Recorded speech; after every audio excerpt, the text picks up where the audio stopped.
दोस्तों नमस्कार, मैं कमलेश कुमार @कमलेश 1230 में आपका स्वागत है। दोस्तों, एक सवाल है सभी के मन में, सभी विपक्षियों के मन में, सभी विपक्षी पार्टियों के मन में, चाहे वो भारतीय जनता पार्टी हो, चाहे कांग्रेस हो, चाहे भारत देश की पब्लिक हो, चाहे जो हो, सबके मन में एक ही सवाल है कि आखिर बीएसपी कहाँ है। सबसे बड़ा सवाल है कि बीएसपी कहाँ है। आइए थोड़ा सा हम अपना विश्लेषण करते हैं, थोड़ा सा अपना विचार व्यक्त करते हैं कि बीएसपी कहाँ है। लोकसभा चुनाव में बीएसपी कहाँ है,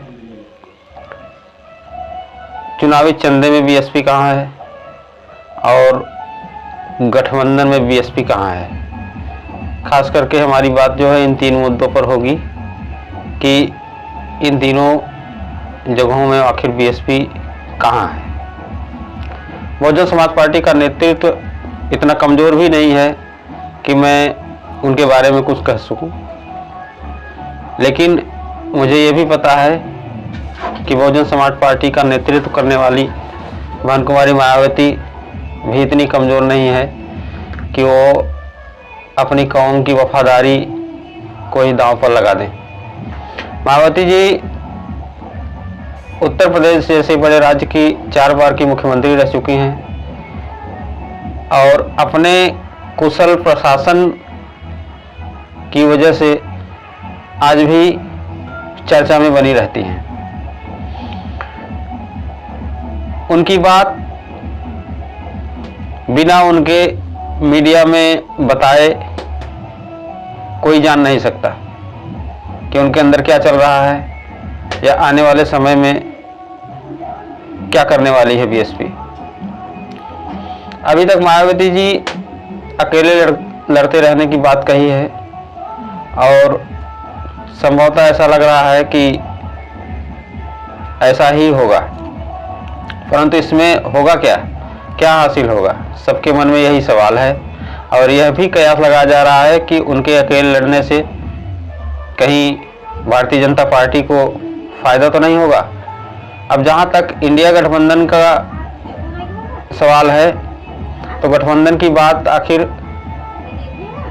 बन क्यों नहीं रही है। सवाल ये भी है कि आखिर बीएसपी और इंडिया गठबंधन की बात क्यों नहीं बन रही है। अभी तक कयास लगाया जा रहा है कि गठबंधन में आने के लिए या लाने के लिए बीएसपी अपनी पूरे देश में भागीदारी चाहती है।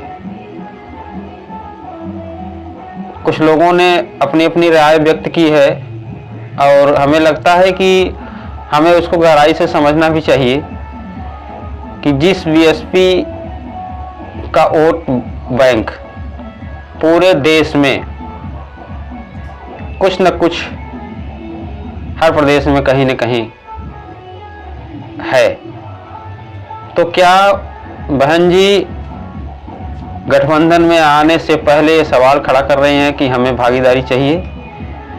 और अगर ये सवाल कर भी रही हैं तो क्या अनुचित है। और कांग्रेस भी चाहती है कि बीएसपी केवल उत्तर प्रदेश में अपनी भागीदारी मांगे, बाकी प्रदेश छोड़ दे, लेकिन ऐसा कैसे हो सकता है।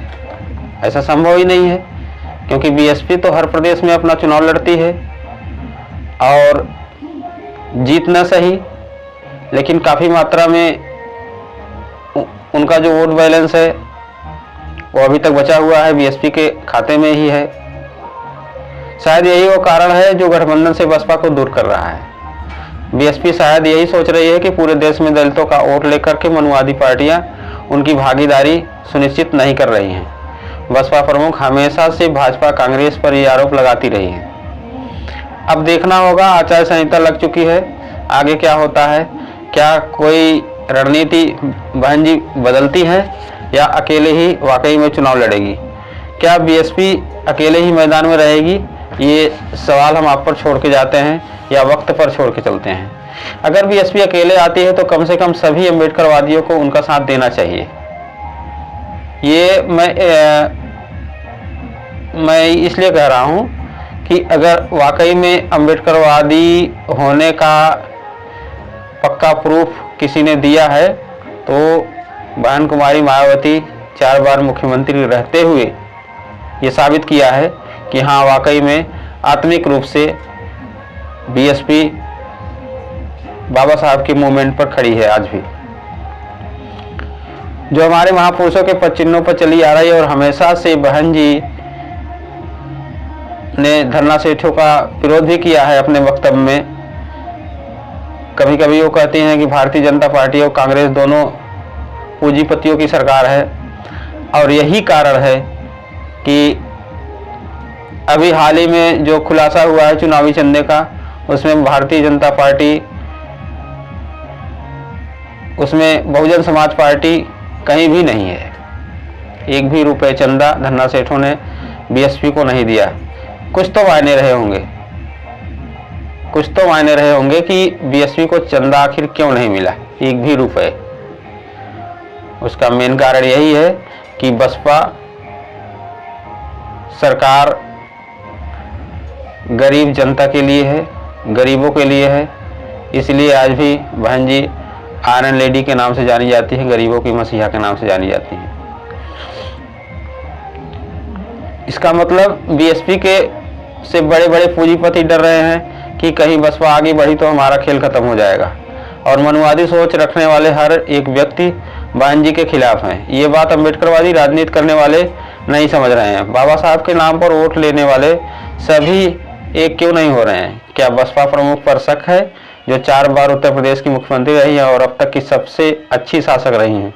इनके कार्यकाल में भर्तियां, धांधली, पेपर आउट या कोई वैकेंसी अदालत में अटकी नहीं है। सबको पता है बहन जी जैसा कोई नेता नहीं है, पर जाति आड़े आती है कि कैसे दलित महिला देश की सर्वोच्च पद प्रधानमंत्री की कुर्सी पर बैठ सकती है। शायद मनुवादी लोगों के दिल में, मन में यही बसा हुआ है, इसलिए बीएसपी को आगे बढ़ने से रोकना चाहते हैं ये लोग। इसलिए उनको पूरे देश में भागीदारी नहीं दी जा रही है, और संभवतः इसीलिए गठबंधन में बहन जी नहीं आ रही हैं। दोस्तों, आज के लिए इतना ही। देखते रहिए @कमलेश 1230 और अपनी राय कमेंट करके जरूर दें।